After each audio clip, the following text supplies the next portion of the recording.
Hello students, आता आपण बघणार आहोत रिकर्शन. तर सुरुवात करूया. रिकर्शन म्हणजे काय? When function it calls itself within its body is called the recursion function and the technique is called the recursion. Recursion म्हणजे काय? तर जेव्हा एखादं फंक्शन त्याच्या जेव्हा एखादं फंक्शन कॉल होतंय, फंक्शन कॉल कुठे होतं? तर मेन फंक्शन मध्ये होतं. मग त्यासोबतच ते फंक्शन जेव्हा त्याच्या बॉडीमध्ये म्हणजेच काय? फंक्शन डेफिनेशनच्या बॉडीमध्ये, फंक्शन डेफिनेशनचा जो काही आपण त्याच्या आतमध्ये जो काही पार्ट लिहितो, म्हणजेच फंक्शन डेफिनेशनची जी काही बॉडी आहे त्याला फंक्शनची बॉडी असं म्हटलं जातं. मग जेव्हा एखादं फंक्शन मेन फंक्शन सोबतच त्याच्या फंक्शन डेफिनेशन या पार्ट मध्ये सुद्धाच म्हणजेच फंक्शनच्या बॉडीमध्ये सुद्धा कॉल होतोय, तेव्हा त्याला रिकर्शन फंक्शन असं म्हटलं जातं. रिकर्शन म्हणजे काय? तर एखाद्या गोष्टीची पुनरावृत्ती होणे किंवा एखादी गोष्ट पुन्हा घडणे किंवा रिपीट होणे, which is called as recursion. मग जेव्हा एखादं फंक्शन पुन्हा कॉल होतंय त्याला काय म्हणतात? रिकर्शन फंक्शन असं म्हटलं जातं. ते फंक्शन कुठे कॉल होतंय? तर त्याच्या बॉडीमध्ये म्हणजेच फंक्शन डेफिनेशनच्या बॉडीमध्ये कॉल होतंय, तेव्हा त्याला रिकर्शन फंक्शन असं म्हटलं जातं. And the technique is called the recursion. आणि त्या टेक्निकला काय म्हणतात? रिकर्शन असं म्हटलं जातं. This allows the recursive function to repeat itself several times, providing the output at the end of each iteration, like for loop or any other looping control structures, and the recursion is continues until the certain condition is met. म्हणजे काय? हे जे काही recursion आहे ते काय करतंय? त्या रिकर्सिव्ह फंक्शनला रिपीट करतंय. जसं आपण फॉर लूप किंवा व्हाईल लूप मध्ये बघितलं की प्रत्येक वेळेला आपल्याला काय मिळत जातंय, जेव्हा फॉर एक्झाम्पल फॉर लूप मध्ये आपल्याला काय, आपण याआधी बघितले की फॉर लूपचा एखादा प्रोग्राम आपण बघितला होता की समजा 1 ते 10 नंबर्स आपल्याला प्रिंट करायचे असतील, तर फॉर लूपचं म्हणजे जी काही कंडिशन आहे, फॉर लूप मध्ये आपण काहीतरी एक कंडिशन लिहितो. मग जोपर्यंत आपल्याला 10 शेवटची जी काही 10 व्हॅल्यू आहे ती प्रिंट होत नाही, तोपर्यंत काय होतं? प्रत्येक वेळेला आपल्याला इटरेशन्स मिळत जातात. हे फॉर लूप मध्ये होतं. सेम लाईक दॅट रिकर्शन काय करतंय? ते जे काही रिकर्सिव्ह फंक्शन आहे त्याला रिपीट करतंय तोपर्यंत, जोपर्यंत आपल्याला एक जे काही आपण कंडिशन लिहिली ती कंडिशन आपली सॅटिस्फाय होत नाही, तोपर्यंत ते काय आपल्याला होतंय? रिपीट करत जाते. तेवढे आपल्याला इटरेशन्स मिळत जातात. जसं आपल्याला फॉर लूप मध्ये किंवा व्हाईल लूप मध्ये इटरेशन्स मिळत होते, सेम लाईक दॅट रिकर्शन तेच करते की रिकर्सिव्ह फंक्शनला काय करते? रिपीट करते नंबर ऑफ टाइम्सला, जोपर्यंत आपल्याला ते फंक्शन काय, सॉरी, जी काही कंडिशन आहे ती सॅटिस्फाय होत नाही, ती आपल्याला मिळत नाही, तोपर्यंत काय होतंय? ते रिपीट करते त्या रिकर्सिव्ह फंक्शनला, providing the output at the end of each iteration. ते प्रत्येक इटरेशनच्या शेवटी आपल्याला काहीतरी आउटपुट सुद्धा देतं. जसं फॉर लूप मध्ये किंवा व्हाईल लूप मध्ये आपण बघितलं की प्रत्येक इटरेशनच्या शेवटला आपल्याला काहीतरी एक व्हॅल्यू मिळते, काहीतरी एक आउटपुट मिळतंय. Same like that recursion function मध्ये सुद्धा होते की प्रत्येक इटरेशनला आपल्याला काहीतरी एक आउटपुट मिळत जाते. But to avoid having the recursion run indefinitely, if else statement और similar approach can be used. आता फॉर लूप मध्ये किंवा जे काही आपण लूपिंग स्ट्रक्चर्स बघितलेलं आहे, एक while loop, do while loop, ह्याच्यामध्ये आपल्याला नंबर ऑफ इटरेशन्स मिळत जातात, नंबर ऑफ व्हॅल्यूज त्या प्रत्येक इटरेशनला आपल्याला मिळत होती. पण हे जे काही रिकर्शन आहे त्याच्यामध्ये आपण लिमिटेड जे काही इटरेशन्स आहेत तेच ह्याच्यामध्ये आपल्याला केले पाहिजेत. म्हणजेच काय, रिकर्शन मध्ये काय होतंय? तर जे काही इटरेशन्स आहेत त्यांना काहीतरी एक लिमिट असाइन करण्यासाठी, किंवा जे काही रिकर्शन आहे, जी काही पुनरावृत्ती होतीये, किंवा जे काही रिकर्सिव्ह फंक्शन आहे ते लिमिटेडली रिपीट व्हावं, यासाठी आपण काय करू शकतो? तर इफ एल स्टेटमेंट किंवा त्याच्याशी रिलेटेड जे काही स्टेटमेंट्स आहेत, फॉर एक्झाम्पल नेस्टेड इफ असेल, असे जे काही स्टेटमेंट्स आहेत ते आपण युज केले पाहिजेत. We cannot use for loop, while loop और any other looping structure in the recursion function. म्हणजे जे काही रिकर्शन आहे, जे काही तुमचं रिकर्सिव्ह फंक्शन रिपीट होते, ते त्याला काहीतरी एक लिमिटेशन असाइन करण्यासाठी, त्याला काहीतरी एक लिमिट असाइन करण्यासाठी, किंवा ते जे काही रिपिटेशन होतंय, जे काही रिकर्शन होते त्याला अवॉइड करण्यासाठी आपण काय करू शकतो? इफ एल स्टेटमेंट किंवा नेस्टेड इफ स्टेटमेंट यूज करू शकतो. We cannot use for loop और एनी अदर लूपिंग स्ट्रक्चर. तर त्याचा सिंटॅक्स बघूया. पहिल्यांदा आहे रिटर्न टाईप, म्हणजे जो काही आपला रिटर्न टाईप आहे तो. त्याच्यानंतर रिकर्शन फंक्शन, रिकर्शन फंक्शन म्हणजे काय, जे आपलं फंक्शन नेम आहे ते किंवा जे फंक्शन रिकर्सिव्ह आहे ते आणि त्याच्या बॉडीमध्ये. आता हा जो काही पार्ट आहे तो फंक्शन डेफिनेशनचा आहे. म्हणजेच जे काही रिकर्शन फंक्शन आहे ते कुठे कॉल होतंय, तर व्हॉइड मेन फंक्शन मध्ये सुद्धा होतंय ऍज वेल एज ते फंक्शन डेफिनेशन मध्ये सुद्धा कॉल होते. मग हा जो काही पार्ट आहे तो फंक्शन डेफिनेशनचा आहे, फंक्शनच्या बॉडीचा आहे. इथे आपण रिटर्न टाईप लिहिणार, त्याच्यानंतर रिकर्शन फंक्शन आहे आणि त्याच्यानंतर त्याच्या बॉडीमध्ये आपण इथे रिकर्शन फंक्शन पुन्हा कॉल केलेला आहे. आता आपण एक छोटासा रिकर्शन फंक्शनचा एक प्रोग्राम बघूया, ज्याच्यामध्ये तुम्हाला जी जी काही रिकर्शनची कन्सेप्ट आहे ती खूप छान पद्धतीने समजून जाईल.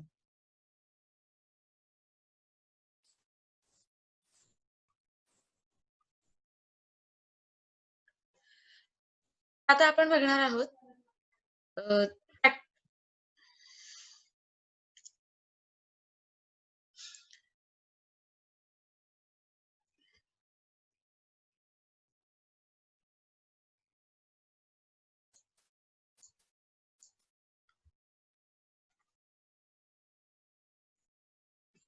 तर आता आपण बघणार आहोत रिकर्शनचा एक छोटासा प्रोग्राम. याच्यामध्ये आपल्याला काय करायचंय, तर युजर कडून एक नंबर इनपुट करून घ्यायचा आहे आणि त्या व्हॅल्यूचा किंवा त्या नंबरचा आपल्याला फॅक्टोरियल फाइंड आउट करायचा आहे बाय युझिंग रिकर्शन फंक्शन. तर सुरुवात करूया आपल्या प्रोग्रामला. सुरुवातीला आपण 2 हेडर फाइल्स ऍड करून घेऊया, which are hash include iostream dot H आणि हॅश इन्क्लूड ओनिओ डॉट एच. त्यानंतर आपण फंक्शन डिक्लेअर करूया. आता आपला जो काही प्रोग्राम आहे तो integer value as an output म्हणून डिस्प्ले करणार आहे. सो माझा रिटर्न टाईप असणार आहे सुरुवातीला इंट. त्याच्यानंतर मी फंक्शन नेम घेते which is factorial. You can use different function name. त्याच्यानंतर पॅरामीटर लिस्ट मध्ये मला काय करायचंय, एकच मी पॅरामीटर घेणार आहे, कारण मला एकच व्हॅल्यू युजर कडून इनपुट करून घ्यायची आहे. त्यासाठी मी एक टाईप घेते विच इज इंट. पण माझी जी काही व्हॅल्यू मी इनपुट करून घेणार आहे ती इंटिजर असणार आहे. So I use here int data type semicolon. अशा पद्धतीने माझं फंक्शन डिक्लेरेशन लिहून झालेलं आहे. आता मी फंक्शन कॉल करणार आहे. त्यासाठी मी मेन फंक्शन लिहिते व्हॉइड मेन. त्याच्यानंतर त्याच्या बॉडीमध्ये सुरुवातीला क्लिअर स्क्रीन हे फंक्शन लिहेन, क्लिअर द स्क्रीन. त्याच्यानंतर मी 2 व्हेरिएबल्स इनपुट करून घेईन. एक म्हणजे एक व्हेरिएबल काय करेल, जी युजरने व्हॅल्यू इनपुट करून जी युजरने व्हॅल्यू एंटर केली आहे तिला स्टोअर करेल आणि दुसरे व्हेरिएबल की जे काय करेल, फॅक्टोरियलचा जो काही रिझल्ट आलाय तो स्टोअर करून ठेवेल. मग दोन्ही जे काही व्हेरिएबल्स आहेत ते इंटिजर व्हॅल्यू स्टोअर करतायत. So I here write int data type आणि एन ही व्हेरिएबल घेतलंय की जो काय करेल, युजरने इनपुट केलेली व्हॅल्यू स्टोअर करून ठेवेल आणि हे व्हेरिएबल घेतलंय की जे काय करेल, फॅक्टोरियलचा रिझल्ट स्टोअर करून ठेवेल. आता माझे व्हेरिएबल्स लिहून झालेले आहेत. आता आपण युजर कडून एक व्हॅल्यू इनपुट करून घेऊया. त्यासाठी मला एक स्टेटमेंट डिस्प्ले करायचं आहे सुरुवातीला कन्सोल वरती की enter any number. So I here use C out operator आणि I write the statement enter any number. आणि त्या हे स्टेटमेंट जेव्हा डिस्प्ले होईल तेव्हा युजर इथे काय करेल, एक व्हॅल्यू एंटर करेल त्याच्या समोर. मग ती व्हॅल्यू तिला मला काय करायचंय, एक व्हेरिएबल असाइन करायचं आहे. कोणतं, एन हे व्हेरिएबल मला असाइन करायचंय. So I here assigning the variable n cin by using operator cin semicolon. आता मला काय करायचंय, फंक्शन कॉल करायचंय. म्हणजे मी व्हेरिएबल घेतलंय, युजर कडून व्हॅल्यू इनपुट करून घेतलीये, त्या व्हॅल्यूला मी व्हेरिएबल असाइन केलंय. सो आता मला फंक्शन कॉल करायचंय. त्यासाठी मी लिहिते f equals to factorial into bracket as an argument list म्हणून मी काय घेतलंय, एन घेतलंय. म्हणजेच इथे जी व्हॅल्यू घेतली मी स्टोअर केली आहे एन व्हेरिएबल मध्ये, किंवा इथे जी व्हॅल्यू युजरने इनपुट केली आहे ती मला काय करायची, इथे ऍज अन आर्ग्युमेंट लिस्ट म्हणून घ्यायची आहे. पण आपण डायरेक्टली डेटा एक्सेस करू शकत नाही. So I here use n as an argument list. आता सेमिकोलॉन. अशा पद्धतीने मी काय केलंय, माझा फंक्शन कॉल केलेला आहे. आता मला एक स्टेटमेंट डिस्प्ले करायचं आहे की the factorial of given number is. म्हणजे जे काही फॅक्टोरियल मी फाइंड आउट केले माझ्या नंबरचं ते मला डिस्प्ले करायचं आहे. So I here use C out operator. Factorial is extraction operator काय येणार,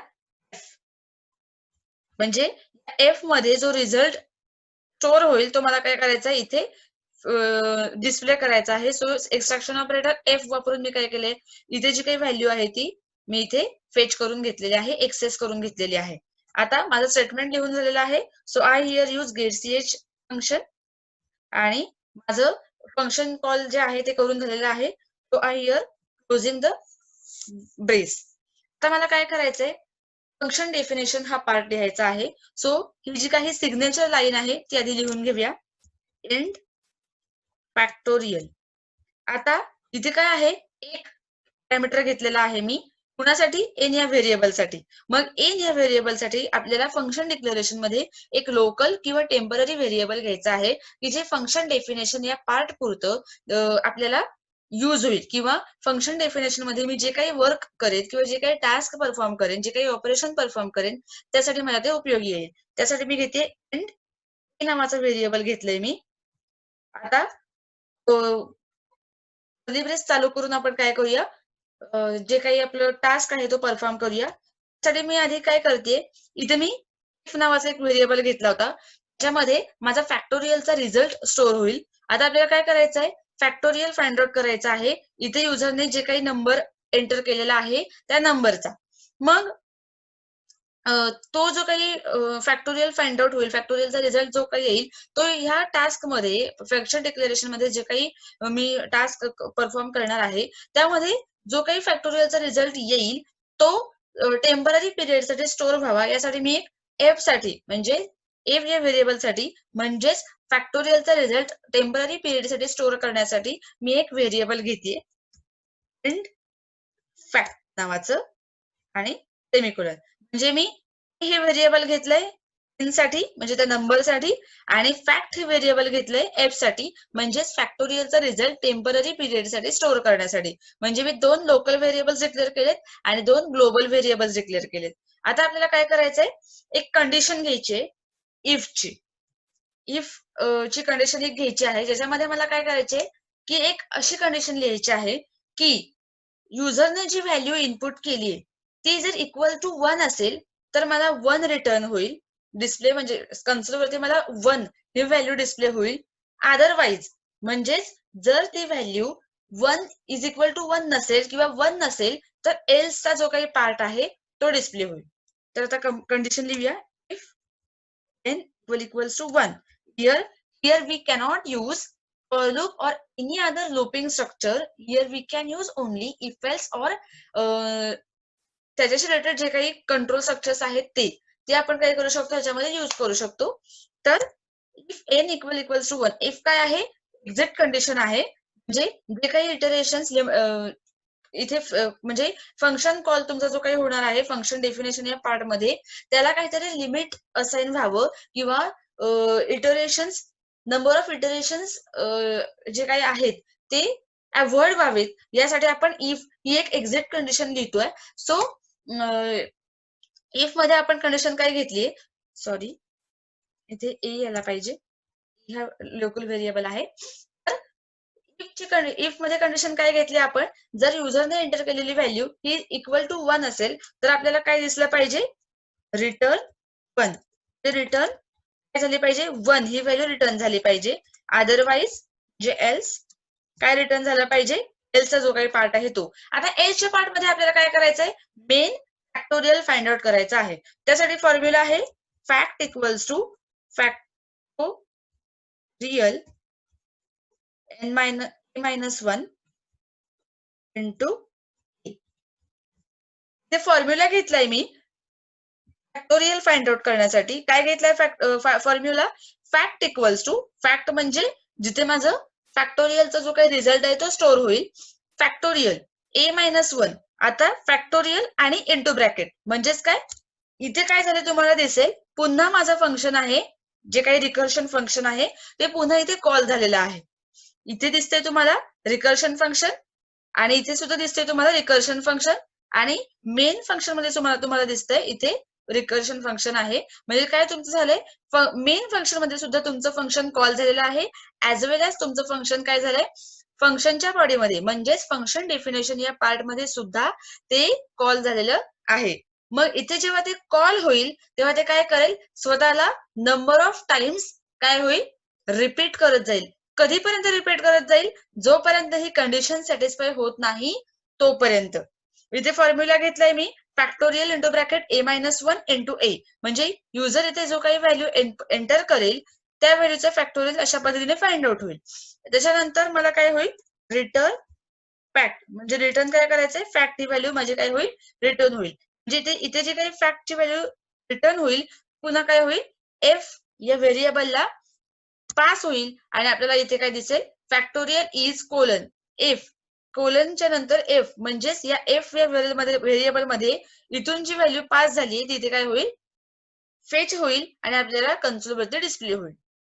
आता रिटर्न फॅक्ट, माझा एलचा पार्ट लिहून झाला, त्यामुळे मी एलचा जो काही क्लोजिंग ब्रॅकेट आहे तो क्लोज करते आणि शेवटचा जो काही क्लोजिंग ब्रॅकेट आहे म्हणजे कुठला, हा जो काही ओपनिंग ब्रॅकेट आहे त्याला मी इथे क्लोज केलाय.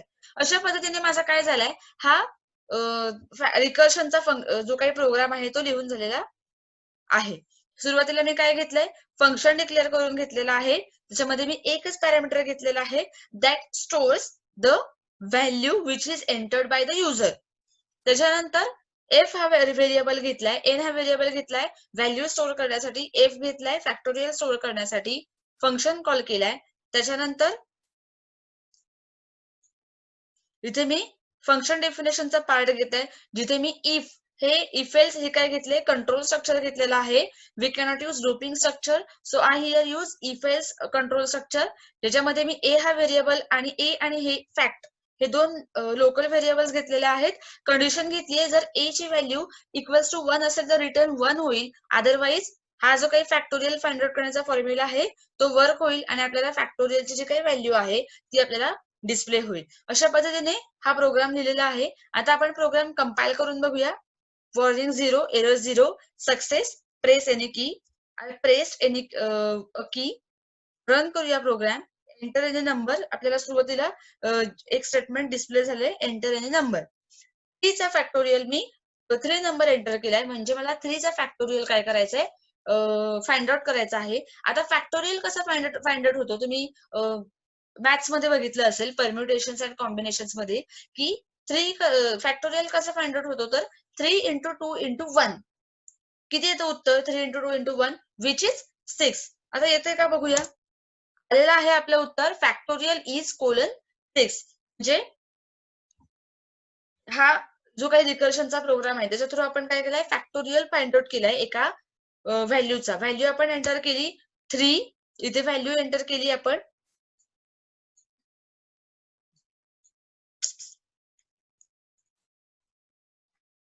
व्हॅल्यू एंटर केली आपण ती व्हॅल्यूचा त्यासाठी आपण काय केलंय, त्याला एन मध्ये स्टोअर केलेली आहे, तिचा फंक्शन कॉल झालेला आहे, म्हणजेच एन मध्ये जी काही व्हॅल्यू स्टोअर आहे ती पुन्हा ए मध्ये जाईल आणि तिचा वापर करून काय झालंय, इथे सुद्धा फंक्शन डेफिनेशन मध्ये आपलं फंक्शन पुन्हा कॉल झालेलं आहे, म्हणजेच रिकर्शन फंक्शन पुन्हा कॉल झालेलं आहे आणि आपल्याला 3 चं फॅक्टोरियल मिळालेलं आहे. आता 3 चं फॅक्टोरियल कसं मिळालं, किंवा हे जे काही रिकर्शन आहे ते कसं वर्क झालं, किंवा कसे इटरेशन आपल्याला मिळाले, कंपायलरने हे प्रोग्राम कसा चेक केलाय, किंवा हा प्रोग्राम कसा वर्क झालाय, ते आपण नेक्स्ट व्हिडिओमध्ये मी तुम्हाला सांगणार आहे, की हा जो काही प्रोग्राम आहे तो इंटरनली कसा चेक होतोय, किंवा हे रिकर्शन कसं फाइंड आउट होतंय, किंवा रिकर्शन फंक्शन कसं रिपीट होतंय, ते आता आपल्याला नेक्स्ट व्हिडिओमध्ये पाहायचं आहे.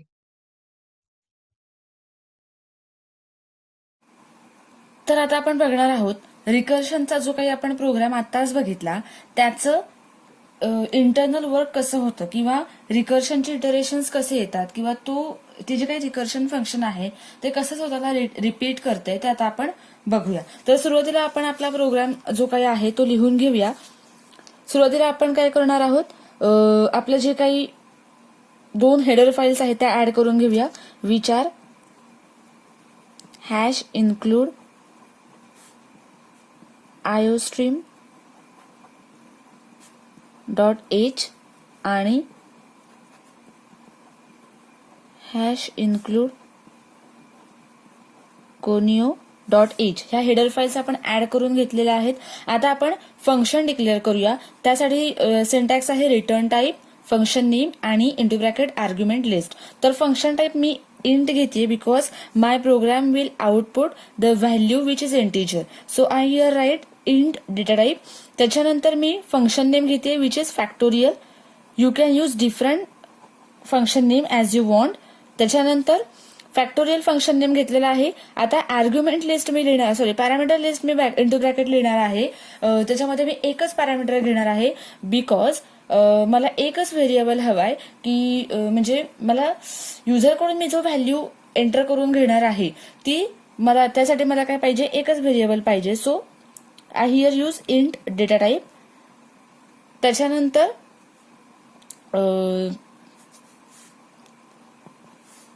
फंक्शन डिक्लेअर झालेलं आहे. त्याच्यानंतर मला काय करायचं आहे, आता फंक्शन कॉल करायचं आहे. So I here use main function. त्याच्यानंतर कर्ली ब्रेस चालू केलाय मी to write the body of the function. आधी आपण क्लिअर स्क्रीन हे फंक्शन यूज करून घेऊया. That clears the screen. त्याच्यानंतर दोन व्हेरिएबल्स डिक्लेअर करूया. That will store the value of the value which is entered by user. त्याच्यानंतर एफ काय करेल, फॅक्टोरियलचा जो रिझल्ट येईल तो स्टोअर करेल. म्हणजेच मी एन आणि एफ हे ग्लोबल व्हेरिएबल्स घेतलेले आहेत. ग्लोबल व्हेरिएबल्स मीन असे व्हेरिएबल्स की ज्यांना आपण ग्लोबली एक्सेस करू शकतो. आणि लोकल व्हेरिएबल्स म्हणजे काय, असे व्हेरिएबल्स की जे जिथे कॉल झालेत तिथेच ते यूज होऊ शकतात. फॉर एक्झाम्पल फंक्शन डेफिनेशन मध्ये आपण काय करतोय, जे व्हेरिएबल्स यूज करतोय दे आर लोकल व्हेरिएबल्स की ज्यांचा यूज फक्त फंक्शन डिक्लेरेशन या पार्ट पुरताच होतो. मग इथे मी एन आणि एफ असे दोन ग्लोबल व्हेरिएबल्स घेतलेले आहेत. आता मला काय करायचंय, कन्सोल वरती जेव्हा मला आउटपुट दिसेल तेव्हा सुरुवातीला मला एक वाक्य दिसलं पाहिजे. ते वाक्य आहे एंटर एनी नंबर. तर मी सी आउट हे एक्स्ट्रॅक्शन ऑपरेटर यूज करते की जे काय करेल ते वाक्य किंवा ते स्टेटमेंट डिस्प्ले करेल. Enter any number. आता एंटर एनी नंबर हे स्टेटमेंट डिस्प्ले झाल्यानंतर युजर काय करेल, त्या स्टेटमेंटच्या समोर एक व्हॅल्यू एंटर करेल किंवा एक नंबर एंटर करेल. मग त्या नंबरला आपल्याला काय केलं पाहिजे, कुठल्या तरी एका व्हेरिएबलमध्ये स्टोअर करून ठेवले पाहिजे. मग आपल्याला काय करायचं, त्याला एन या व्हेरिएबलमध्ये स्टोअर करून ठेवायचं आहे. सो इथे मी त्या व्हॅल्यूला एन ही व्हेरिएबल असाइन करते. To assign that variable I use here cin operator, cin n. म्हणजे आपण काय केलं, त्याला एन हा व्हेरिएबल असाइन केलेला आहे. आता मी इथे दोन व्हेरिएबल्स डिक्लेअर केलेत. मी युजरकडून एक व्हॅल्यू एंटर करून घेतलेली आहे. त्या व्हॅल्यूला त्या व्हॅल्यूला व्हेरिएबल डिक्लेअर केलाय किंवा असाइन केलाय. तर आता आपल्याला काय करायचं आहे, फंक्शन कॉल करायचं आहे. For function to function call मी लिहिते F function name factorial into bracket argument list. Argument list म्हणून मी काय करणार आहे, एन लिहिणार आहे. कारण त्याच्यामध्ये काय झालंय, इथे जी व्हॅल्यू युजरने एंटर केलेली आहे ती इथे स्टोअर झालेली आहे. आपण डायरेक्टली व्हॅल्यू एक्सेस करू शकत नाही. सो मी इथे काय केलंय, व्हेरिएबल यूज केलेलं आहे आर्ग्युमेंट लिस्ट म्हणून आणि सेमिकोलन. म्हणजे माझं फंक्शन कॉल लिहून झालेलं आहे. आता मला दुसरं स्टेटमेंट डिस्प्ले झालं पाहिजे की जे काय करेल, फॅक्टोरियल युजरने इथे जी व्हॅल्यू एंटर केलेली आहे त्या व्हॅल्यूचं फॅक्टोरियल काय आहे ते डिस्प्ले करेल. सो मी इथे एक स्टेटमेंट लिहिते by using C out operator. C out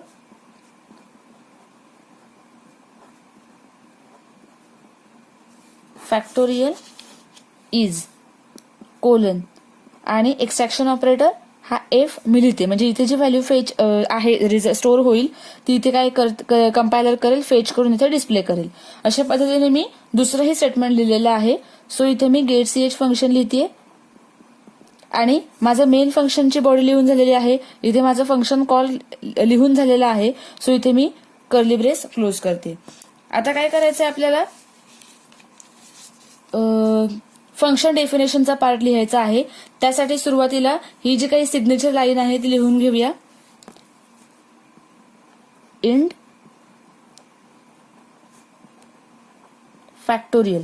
आता इथं काय केलंय मी, इंट एक पॅरामीटर घेतलेला आहे एन या व्हेरिएबलसाठी, कारण इथे माझा युजर जो काही व्हॅल्यू एंटर करेल तिथे काय होईल, स्टोअर होईल. सो मी ह्या एन साठी काय केलंय, एक मला काय करायचं आहे, लोकल व्हेरिएबल डिक्लेअर करायचा आहे.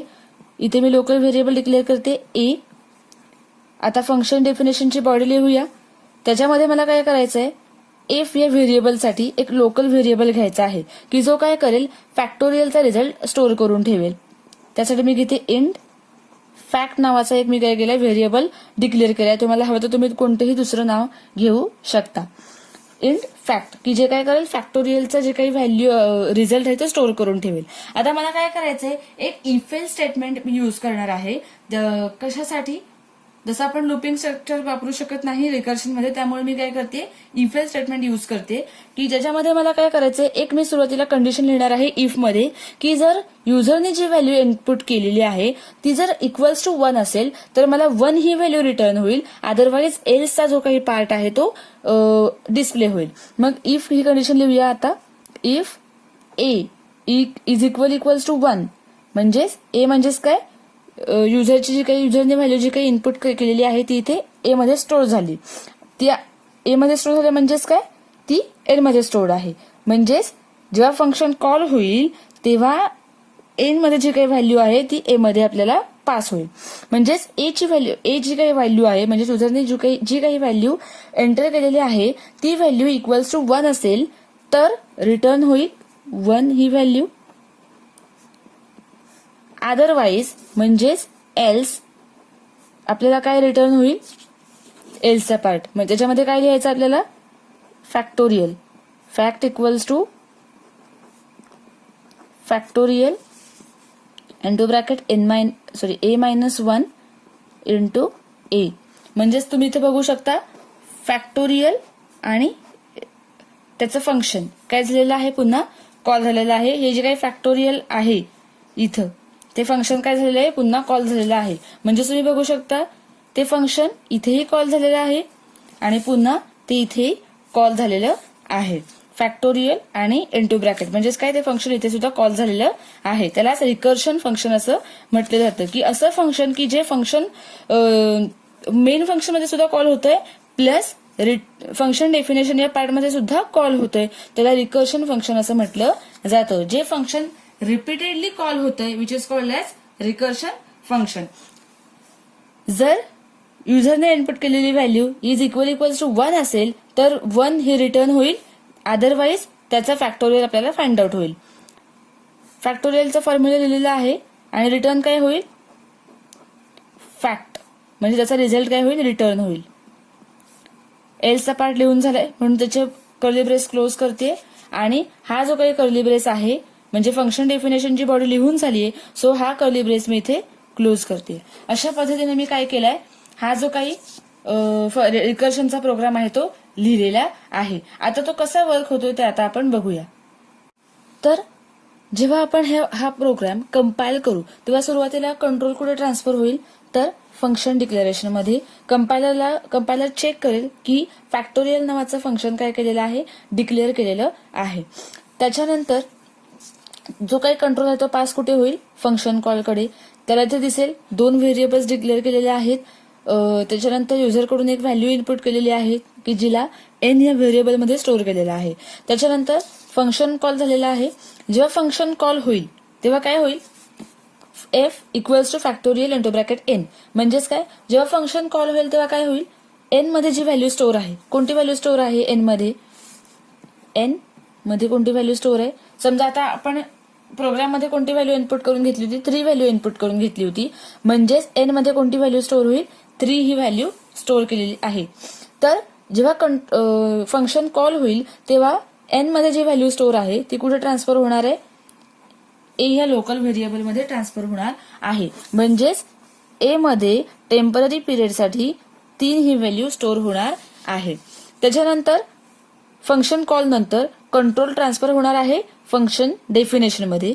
तेव्हा त्याला दिसेल ए हा लोकल व्हेरिएबल डिक्लेअर केलेला आहे, as well as fact is the next local variable की ज्याच्यामध्ये काय करायचं आहे, फॅक्टोरियलचा रिझल्ट स्टोअर करायचा आहे. त्याच्यानंतर त्याला दिसेल इथे की इफ एल्स एक स्टेटमेंट यूज केलेला आहे, एक कंट्रोल स्ट्रक्चर यूज केलेला आहे, ज्याच्यामध्ये कंडिशन दिली आहे जर ए इक्वल्स टू 1 असेल, म्हणजेच ए ची व्हॅल्यू जर इक्वल टू 1 असेल तर रिटर्न काय करायचं आहे, 1 ही व्हॅल्यू रिटर्न करायची आहे. अदरवाईज एल्स हा पार्ट काय होणार आहे, एल्स मध्ये जो काही पार्ट आहे तो वर्क होईल. आता एल्स मध्ये त्याला दिसेल की इथे काय केलंय, fact equals to factorial into bracket a-1 into a, म्हणजेच हा फॅक्टोरियलचा फॉर्म्युला आपण घेतलेला आहे. पण त्याला दिसेल काय की इथे फॅक्टोरियल हे जे काही फंक्शन आहे ते पुन्हा कॉल झालेलं आहे, म्हणजेच कंपायलरला कळेल की इथे काय झालंय, रिकर्शन फंक्शन यूज झालेलं आहे. हे काय आहे, फॅक्टोरियल काय आहे, रिकर्सिव्ह फंक्शन आहे. फॅक्टोरियल काय आहे, रिकर्सिव्ह फंक्शन आहे. ज्याच्यामध्ये काय झालंय की जे काय झालंय फंक्शन डेफिनेशन किंवा फंक्शनच्या बॉडीमध्ये काय झालंय, कॉल झालेलं आहे. तर इथे सुद्धा पुन्हा काय झालेलं आहे, फंक्शन कॉल झालेलं आहे. आता जेव्हा हे फंक्शन कॉल होईल, रिकर्शन फंक्शन जेव्हा कॉल होतं तेव्हा ते काय करतं, स्वतःला रिपीट करतं. कधीपर्यंत रिपीट करतं, जोपर्यंत एखादी कंडिशन सॅटिस्फाय होत नाही तोपर्यंत. आता इथे कोणती कंडिशन आहे, तर इथे ही इफ ची कंडिशन आहे. काय आहे कंडिशन, जोपर्यंत ए ची व्हॅल्यू इक्वल्स टू 1 आहे, म्हणजेच हे जे काही फंक्शन आहे ते फंक्शन कधीपर्यंत रिपीट करणार आहे स्वतःला, जोपर्यंत ए ची व्हॅल्यू इज इक्वल्स टू 1 होत नाही तोपर्यंत. म्हणजेच तोपर्यंत आपल्याला काय करणार आहे, काय मिळणार आहेत, इटरेशन्स, नंबर ऑफ इटरेशन्स मिळणार आहेत आणि त्या प्रत्येक इटरेशनला आपल्याला काहीतरी एक व्हॅल्यू मिळणार आहे. आता हे कसं मिळतं ते आता आपण पाहूया. काय आहे कंडिशन, पहिली ए इक्वल्स टू 1. जर ही व्हॅल्यू सॅटिस्फाय झाली, म्हणजेच ए ची व्हॅल्यू 1 मिळाली, ए ची व्हॅल्यू इक्वल्स टू 1 असेल तर रिटर्न काय होईल, 1. अदरवाईज एल्सचा जो काही पार्ट आहे तो येईल, म्हणजेच fact equals to factorial a-1 into a. अशा पद्धतीने हा जो काही प्रोग्राम आहे त्याची जी काही बॉडी आहे फंक्शनची ती वर्क होईल. तर आपण व्हॅल्यू कोणती एंटर करून घेतली आहे, 3. म्हणजेच ए इक्वल्स टू काय आहे, 3 आहे. म्हणजे आपल्याला 3चा फॅक्टोरियल फाइंड आउट करायचा आहे. आपण मॅथमॅटिकली लिहितो 3, म्हणजेच काय 3चा फॅक्टोरियल कसा फाइंड आउट होतो, 3 इंटू 2 इंटू 1. किती फाइंड आउट होतो, तर इक्वल्स टू 6. म्हणजे 3 फॅक्टोरियल किती आहे, तर 6 आहे. तो आता आपल्याला ह्या प्रोग्रामच्या थ्रू फाइंड आउट करायचा आहे. तर ए ची व्हॅल्यू किती आहे, 3. तर आता आपण ह्या इफच्या कंडिशन मध्ये घेऊन बघूया. इफ म्हणजे आपलं पहिलं इटरेशन काय असणार आहे ते घेऊया आपण. First iteration, if 3 is equals to 1. आता 3 इज इक्वल्स टू 1 आहे का, नाही. म्हणजेच कुठे जाणार, रिटर्न 1 हे स्टेटमेंट डिस्प्ले होणार नाही, म्हणजे 1 व्हॅल्यू डिस्प्ले होणार नाही, कारण 3 इज नॉट इक्वल्स टू 1. त्यामुळे एलचा जो काही पार्ट आहे तो काय होईल, वर्क होईल. म्हणजेच काय होणार,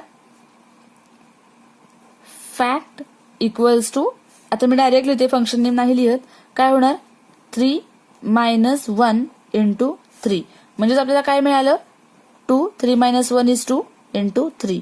म्हणजे आपल्याला या आर्ग्युमेंट लिस्टची व्हॅल्यू काय मिळालेली आहे, 2. आता ही जी काही 2 व्हॅल्यू आहे ती दुसऱ्या इटरेशनला पास होणार. दुसऱ्या इटरेशनला काय होणार, ही जी काही 2 व्हॅल्यू आहे ती पास होणार. म्हणजेच 2 इज पास्ट असं लिहूया आपण टू द नेक्स्ट इटरेशन. मग काय येणार, if 2 equals to 1. If 2 equals to 1, तर 2 इज इक्वल्स टू 1 आहे का, नाही. मग काय होणार, पुन्हा एल्सचा जो काही पार्ट आहे तो वर्क होणार. काय येणार, fact equals to 2 minus 1 into 2.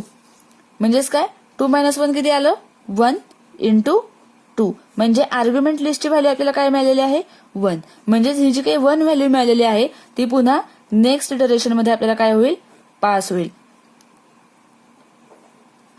म्हणजेच काय येईल, 1 इज पास्ट. आता नेक्स्ट इटरेशन काय आहे, इफ आता कोणती व्हॅल्यू पास झाली, 1 झाली, म्हणजेच 1 इक्वल्स टू 1. आता 1 इक्वल्स टू 1 आहे का, आहे. मग काय पास होणार आपल्याला, रिटर्न 1 ही व्हॅल्यू आपल्याला दिसणार आहे. काय मिळाली?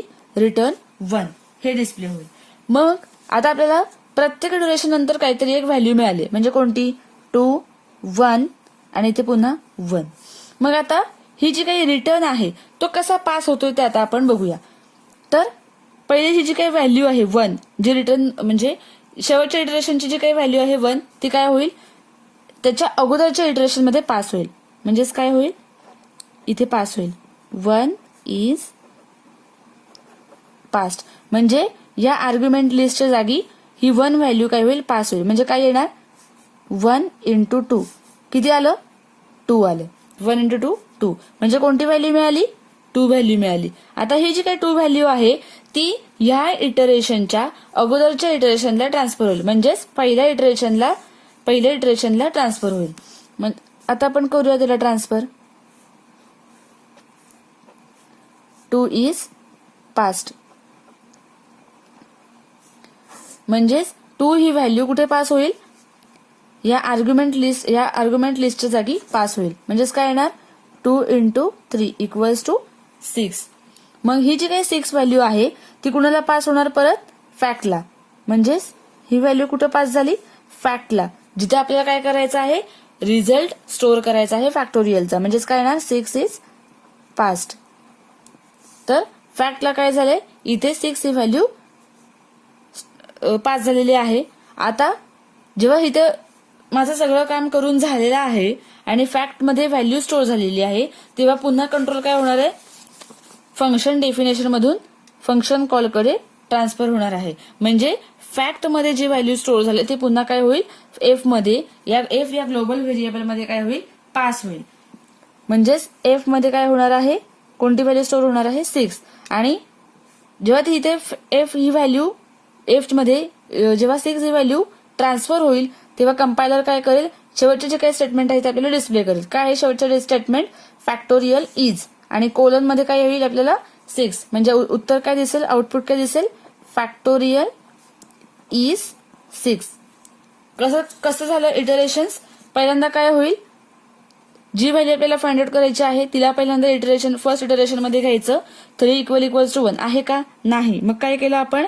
3 - 1 घेतलं इंटू 3. म्हणजेच 3 - 1 ची व्हॅल्यू किती आली? 2. ही आर्ग्युमेंट लिस्टची व्हॅल्यू आली ती काय होईल? दुसऱ्या इटरेशनला पास होईल. म्हणजेच काय आलं? 2 = 1 आहे का? नाही. मग काय केलं? एल्सच्या पार्ट मध्ये घेतलं. 2 - 1 into 2. 2 - 1 ची व्हॅल्यू मिळाली 1 into 2. आता आर्ग्युमेंट लिस्टची व्हॅल्यू मिळाली 1 की जी काय होईल? नेक्स्ट इटरेशनला पास होईल. म्हणजेच थर्ड इटरेशनला पास होईल, जिथे आलंय 1 = 1. आता 1 = 1 आहे का? आहे. म्हणून काय झालं? रिटर्न 1 झालं. 1 रिटर्न झाल्यावरती रिटर्न कसा पास होतो? तर ही जी काही 1 व्हॅल्यू आहे ती अगोदरच्या इटरेशन मध्ये पास झाली. म्हणजेच इथे जे आर्ग्युमेंट लिस्टची जागी ती काय झाली? प्लेस केली गेली. म्हणजेच 1 into 2 झालं. किती व्हॅल्यू मिळाली? 2. ती व्हॅल्यू पुन्हा इथे पास झाली अगोदरच्या इटरेशनला.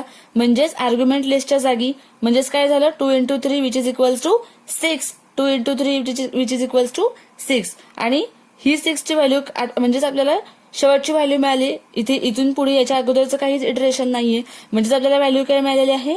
6. म्हणजेच 3 फॅक्टोरियलची व्हॅल्यू आपल्याला मिळालेली आहे 6 विच इज करेक्ट. सो ही जी काही 6 ही व्हॅल्यू आहे ती फॅक्ट या लोकल व्हेरिएबल मध्ये स्टोअर होईल. आणि जेव्हा सगळं ऑपरेशन परफॉर्म होतं फंक्शन डेफिनेशनचं, तेव्हा कंपायलर काय करतो? कंट्रोल पुन्हा फंक्शन डेफिनेशन मधून फंक्शन कॉलकडे ट्रान्सफर करतो. म्हणजेच फॅक्ट मध्ये स्टोअर असलेली व्हॅल्यू एफ या ग्लोबल व्हेरिएबल मध्ये स्टोअर होईल आणि कंपायलर काय करेल? लास्ट स्टेटमेंट आपल्याला डिस्प्ले करेल आणि एफ मध्ये म्हणजेच या ग्लोबल व्हेरिएबल मध्ये ही जी काही 6 व्हॅल्यू स्टोअर झाली आहे ती आपल्याला इथे डिस्प्ले करेल. म्हणजेच इथे फेच करेल आणि आपल्याला आउटपुट डिस्प्ले करेल. म्हणजेच काय येणार आउटपुट? Factorial is 6. अशा पद्धतीने हा प्रोग्राम वर्क होतोय.